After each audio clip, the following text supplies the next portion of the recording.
In this video, I am turning this tube into a dog sweater by cutting into my knitting.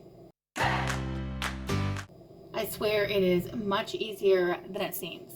So I've got my knitted tube, I've got my measuring tape, I have my removable stitch markers, my scissors, my circular needle, and a darning needle, and my list of measurements, and that's all I need to make this happen.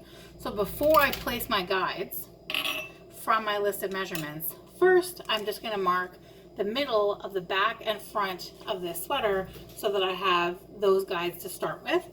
And I'm going to go with the middle of this tummy shaping kind of as a rough guide, and then of course measure across. So I'll turn it this way too, sorry. So measuring across the widest part of the chest here, we're at a little bit over 10 inches across. So that just means I'm going to go a little bit over 5 inches across. And what I'm going to do here is I'm going to poke my removable stitch marker all the way through to the back, so that I am also marking the middle of the back at the same time that I mark the middle of the front. And I'll show you that a little bit nicer when I flip it over. So just kind of double check that is, there we go. Okay, so that's the middle of the front, and then we've got a little mark here that's the middle of the back for when we're measuring from there. So first I'm going to measure the distance between the armholes on the chest. So on Nacho, it's 5 inches between his arms, and he has his ribs come out quite a bit here. So it's not so much the distance flat, but it's like over his rib cage there. Okay, so that measurement is 5 inches on him. So that's going to be 2.5 inches on either side of this marker. So I should have pre-opened all of these, of course. Okay, so 2.5 inches brings us right there. And then again, 2.5 inches from here. That's going to bring us right here. And these are essentially the armpits. Okay. Then I'll close this guy. So now we know where the inside of the armholes need to be. But then to figure out where the outside of the armholes need to be, we need to use the measurement from the middle of the back, which is kind of hard to see on camera, but you'll see it poking through, and you can poke it through more if you want to. But anyway, so Nacho's back measurement from his arm around his back to his other arm is about 14 inches. So that means I'm going to need 7 on each side. So this brings me to 5, again 5. So that means that we need roughly 2 inches from the edge on each side. But it is always better for your armhole to be bigger than the arm, obviously, because the armholes on your sweaters are not the same size as your arm. They're larger than your arm for comfort and ease of getting it on and all that sort of thing. So I'm actually just going to put this marker at 1 inch from the edge, maybe even a little less than an inch from the edge, because a bigger armhole, I promise you, is always going to be better than a smaller one. Even a gigantic armhole that seems way, way, way too big is a much better sleeve than a snug one. Because if he's not going to wear it, or if your dog's not going to wear it, then all of this work is, you want your dog to wear it. So now we have the outside and inside of these sleeves. And I'm going to go back, and you should also just make sure that these sleeves are the same, because if they're not, they need to be moved around a little bit. So it looks like this is almost exactly 2 inches, and it looks like this is a little less than 2 inches. I'm going to scooch this guy over a little bit over here. So now this is like 2 and a bit, and this is also 2 and a bit. That's just going to be more comfortable. So now we know how wide they need to be, but we don't really know how far down they need to come yet from the, I didn't close this one, from the collar, or how far down they go. Okay, so now we want to place the top of the armhole and bottom of the armhole markers so we have a complete idea of where these armholes need to sit. So the next measurement is from the collar down to the top of the armhole. For Nacho, that is around 3.5 inches. So I'm gonna go 3.5 inches. So we're gonna be right here as the top of this armhole. So 3.5, like so. Okay, and then over here again, also 3.5.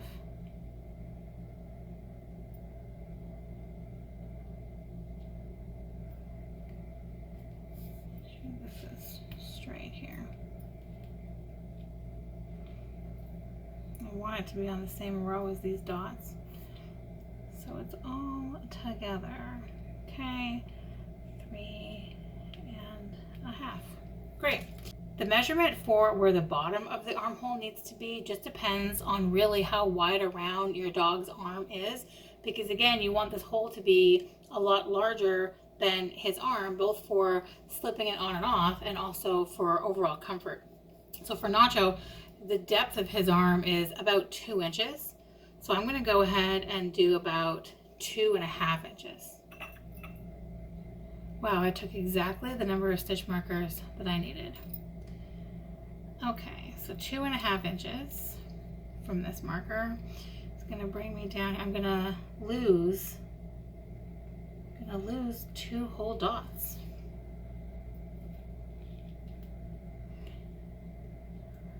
But it's worth it because it's gonna look so cute when we're done.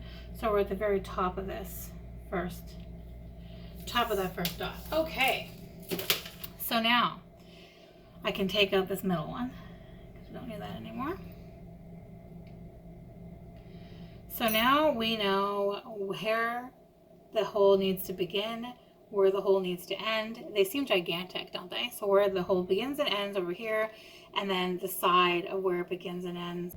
So here I'm actually taking out quite a few rows, which seems terrifying, but I promise it's okay. It's gonna be fine. We'll do one at a time.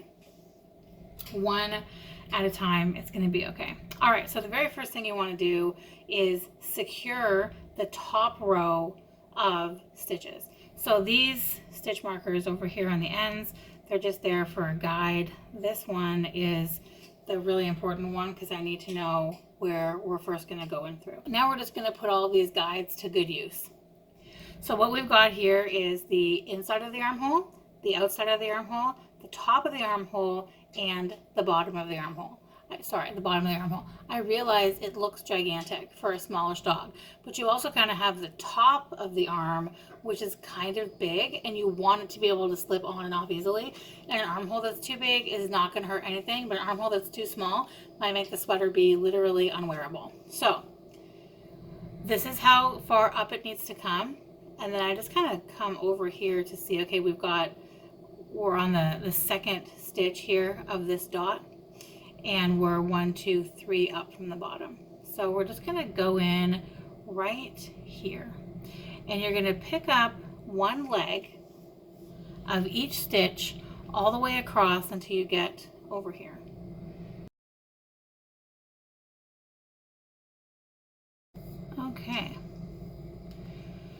Okay, so we've come all the way from the inside to the outside, all across that row there.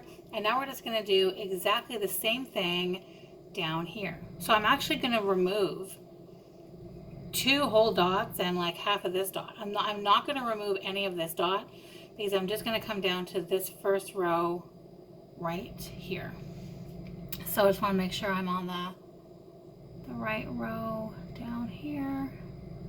And then again, I'm just gonna pick up one leg of each stitch. And you know what, actually, just good practice, move this guy down to where you can see it here. Better yet, leave it in and use another one to make sure that you're not gonna make a mistake here. Down to here. There we go. All right, there we go. This is your gigantic hole, my gigantic hole that I'm gonna cut open. So First, before you cut anything open, painstakingly go through, which is what I'm about to do right now, and make sure that you have picked up indeed the same amount on the bottom as you have on the top. Look, I've done something wrong over here. So I'm just going to check that out and come right back. I'm just about ready to get cutting. I just want to point out that there are increases between the first and second, the second and third, and the third and fourth row of dots. So you're going to have more stitches on the bottom than you are on the top because there's just more stitches in this row than on this row. So it makes sense you'd have that. So I'm going to start at the middle, okay? The very middle. And you want these on the cable and not the needle, just to make it a little bit easier. I'm going to start in the middle and I'm going to snip this stitch right here, and I pull this up to make sure that I'm only getting this stitch specifically and not anything around it, because I just want to work with one row at a time. I'm going to use my darning needle to help me pluck those stitches out. So very first one, here we go. There we go. So very, very carefully, I'm just going to undo this. When you're sticking across color work like this, you're going to need to cut again.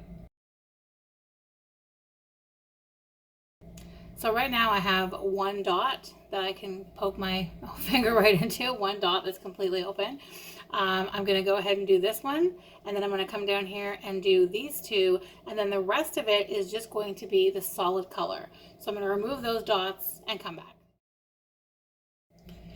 So here's a slightly scary image for you. I am almost done taking out the two dots, and obviously each line, each of this color work is going to need to be cut carefully, and then those ends need to be woven in carefully. So keep that in mind as you're unraveling, that it'll pluck apart, but you are going to have to make another cut in between just to make sure that you can sew all of those up, and that the ends all get out of the way. And then of course you need to go in and cut the main color as well. I know it's horrifying to look at from behind, but basically what I did was all of these lighter blue ends at one point connected to these lighter blue ends, and they made, you know, these two dots in the middle. So you're basically just cutting one row of color each time and then carefully plucking them out. What I'm doing from here is keeping a careful watch on these ends. They're all long enough. I feel that they're not going to, you know, go crazy and start unraveling on me. I'm going to leave them while I cut and unravel this middle part, and then I'm going to weave everything in just to keep everything nice and secure. So from the outside, this is what it looks like. I've lost those two, I've lost those 4 dots. I actually still have a corner here I need to deal with that I missed. But yes, that's what it looks like. It is mildly terrifying, but that's it for removing the color work, because this line is going to come down here, and I'm not going to get rid of this blue guy. I'm just going to kind of crease it, and the same thing over here. I'm just going to come down right here. So I'm just going to get rid of the rest of this middle, middle part that's all main color. Okay, now I have a gigantic hole that I'm sure will fit because I can fit my wrist through, which obviously I can't say that that's going to work for every dog, because some dogs are way tiny and some dogs are really big, but I'm going to go slip this over him and see how it looks. Excellent news, it fits. It is gigantic. It could probably be smaller, but it fits comfortably, and I think that's what matters. So now to make sure that nothing horrifying happens over here, I'm going to weave in all of these ends before I move on. Okay, so how cute is this little sleevey? A little in love with it. Super, super tiny, just enough to kind of finish it off, because I feel like this should be more sleeveless than have a long sleevey, because it is like a summer cotton situation. So now I'm going to do exactly the same thing over here. Step 1, secure those anchor stitches. Step 2, cut that middle stitch. Step 3, Very carefully unravel the stitches on this row and then repeat for all the other rows. Step 4, transfer to waste yarn, or in my case, these circular needles, and try it on.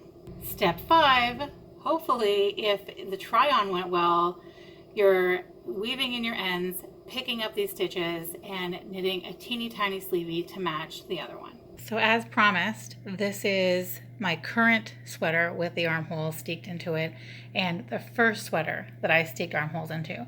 This one I just finished off. I didn't do a sleeve for it. But you can see that this one is not far enough down, even though that measurement really seemed right, and it's definitely not large enough, even though that is how large Nacho's arm is.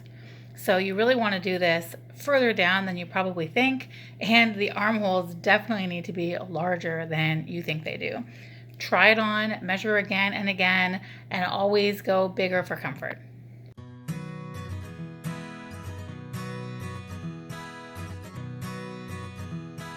Good luck on your steeking. Let me know how it goes in the comments, and don't forget to like and subscribe for more. Thanks, guys.